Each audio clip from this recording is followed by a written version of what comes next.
with so much of activity that is there, and people are becoming so active, but still why we are developing diabetes, hypertension, or coronary disease, because they're having a lot of sedentary activity. What is sedentary activity is, today we have 24 hours. After the 8 hours that are sleep, is 16 hours is left. In this, most of the time, between 8 to 12 hours, people are working in the office. They're sitting and working. This is called as sedentary activity.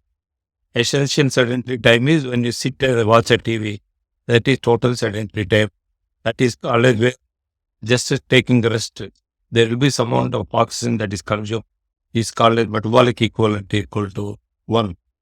Whereas any activity that we do either in the school or in the office, wherein we lift less than 10 pounds, then it is called a sedentary activity.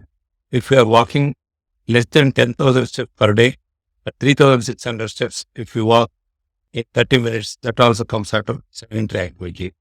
If we are walking at less than 120 steps per minute, then it comes under sedentary activity.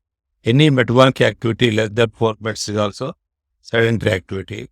If you are walking less than 3 miles per hour, then it comes under sedentary activity. All the activity is there under HPO and OPO, that is office physical activity, and also the jobs that we do at home physical activity. These two come under sedentary activity. In all these conditions, what happens is they consume very less amount of energy. So the muscular stretch, the myokines, that is good hormones that is released from the muscles, are not seen.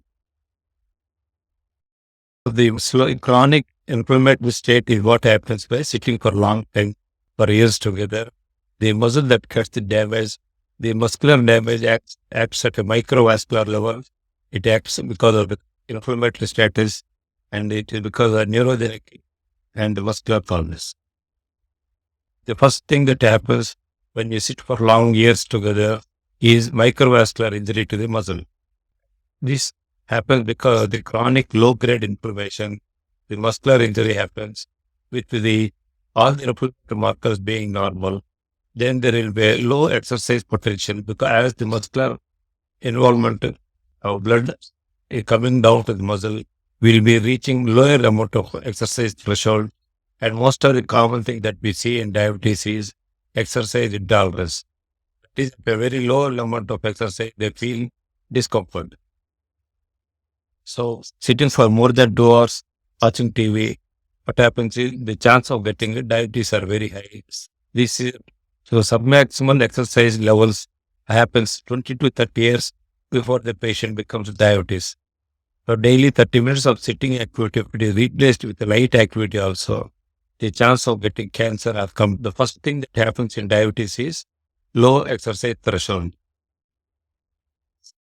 How can you make out the low exercise threshold is by taking a imaging cardiopulmonary exercise test.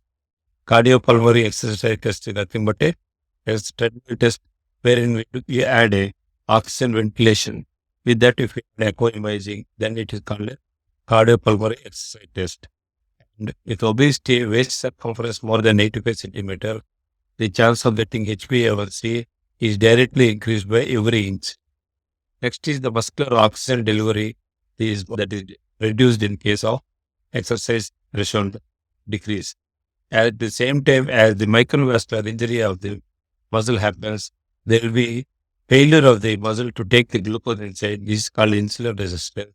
So muscular insulin resistance and muscular oxygen supply are both affected with chronic low-grade inflammation, which leads to submaximal exercise threshold, which is the hallmark of diabetes. So first step that happens is how to clear it. Every movement counts. So whenever you are free at home, always try to move yourself. Second is every minute counts. Whenever you have a chance, try to move even a few minutes. Step 3 is always go for moderate to vigorous physical activity, and leisure time physical activity. They are better than all physical activity. 10,000 steps is compulsory, and every three times in a week you have to do a resistance exercise, and every weekly 2 times you have to do vigorous activity when you are reaching 7.5 minutes, more than 7 minutes is called vigorous activity. Moderate vigorous activities, when you reach 5 minutes, any physical activity less than 3 minutes is called sedentary. And every week you have to do 3 times resistance exercise, 2 times vigorous activity. In a week, you have to complete balance exercise, stretch exercise, aerobic exercise, and with the 10,000 steps. By maintaining all these only, you will be reaching sedentary activity will come down. Otherwise, even though people are walking, they still becoming diabetic, hypertensive, coronary artery disease, and heart attacks are happening. The reason is we are sitting more.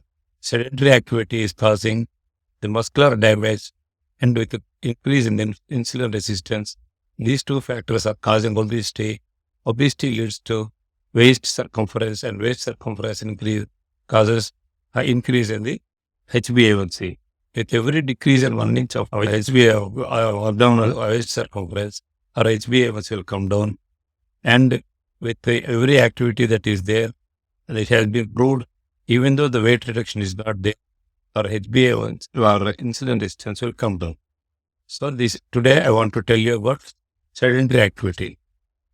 So this is how you have to remember, even if you are walking for 30 minutes per day, if you are walking slow, it comes under sedentary activity. And if you are sitting in the office and working for more than 6 hours, they like jobs like accountants, bankers, and software engineers, telephone operators, call operators, these people, and long drivers, all these people, they come under sedentary activity. And common thing in all these people is, once they come out of office, they will be more sedentary, and they don't like to work at home also. In short, the idea is people are sitting for longer time, and in the office work, because of that, we are not unable to reach the exact amount of exercise that is needed for the body. At the same time, we are either using very heavy exercise for a short period of time in a day, and rest of the time sitting and a sedentary activity for a very long time, not able to achieve the goal of prevention of diabetes. So my advice is, every 1 hour, take some time, break, and use a few minutes of 1 to 2 minutes of getting up and walking. In that way, with light exercise also, in the long term, you can prevent diabetes and obesity.